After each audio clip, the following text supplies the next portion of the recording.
एक महिला भगत वृंदावन से बिहारी जी लेकर अपने घर आई और तभी बाहर से गोलू घर के अंदर आया और माँ से पूछता है कि माँ यह कौन है। तो मैया ने बोला ये भगवान है और ये ही हमारे मालिक हैं। अब तो घर में जब भी कोई नई चीज़ बनती तो सबसे पहले बिहारी जी को भोग लगता। पहले यह सब चीज़ें गोलू को सबसे पहले मिलती थी। इससे गोलू बहुत चिढ़ने लगा और मन ही मन ठाकुर जी को कोसने लगा।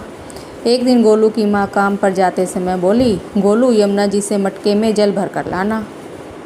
जब गोलू पानी भरने के लिए जाने लगा तो जाते जाते बिहारी जी को कहने लगा, खाने के लिए तो सबसे पहले तैयार रहते हो, लेकिन काम तो मुझे ही करना पड़ता है। अगर यहाँ रहना है तो काम करो, कहकर गोलू यमुना जी से जल भरने के लिए चल पड़ा। गोलू जब यमुना जी में जल भरने लगा तो उसने देखा कि यमुना जी के अंदर बिहारी जी विराजमान है और यह कह रही है, ला गोलू घड़ा हम भर देते हैं। गोलू उनको देखकर हैरान हो गया और बोला, नहीं नहीं, मैं अपने आप भर लूँगा। लेकिन ठाकुर जी ने उनके हाथ से घड़ा ले लिया और भरकर घर ले आए।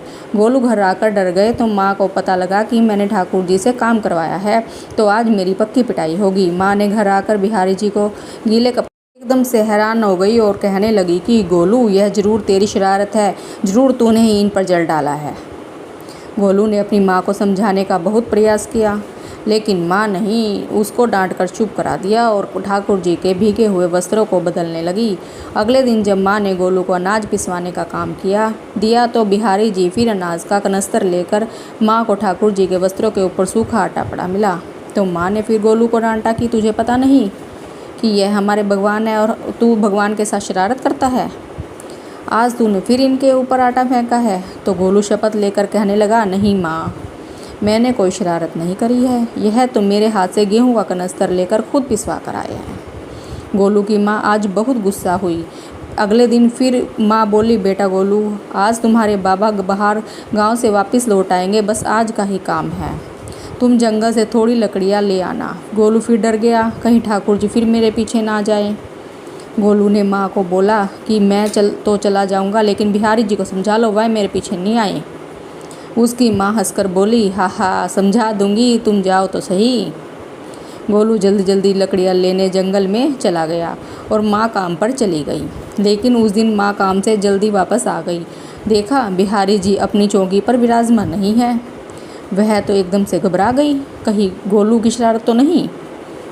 वहाँ भागी भागी जंगल की तरफ गई। तभी उसने वहाँ देखा कि गोलू के साथ एक इंसान लकड़ियों का लेकर घर आ रहा है। गोलू की माँ यह देखकर हैरान हो गई कि यह तो बिहारी जी हैं।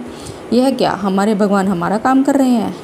इसका अर्थ गोलू ठीक कह रहा था। वह जल्दी जल्दी भागकर ठाकुर जी के पास गई और लकड़ियाँ उनके हाथ से लेते हुए उनके चरणों में गिरकर रोती हुई बोली, हे बिहारी जी, यह आप क्या कर रहे हो, मुझे गरीब का काम क्यों कर रहे हो। ठाकुर जी मुस्कुराते हुए बोले, हमें तो तेरे बेटे का बहुत प्यार आता है, सब लोग हमें भगवान समझते हैं, लेकिन एक तेरा बेटा ही था जो हमको अपना मानता था।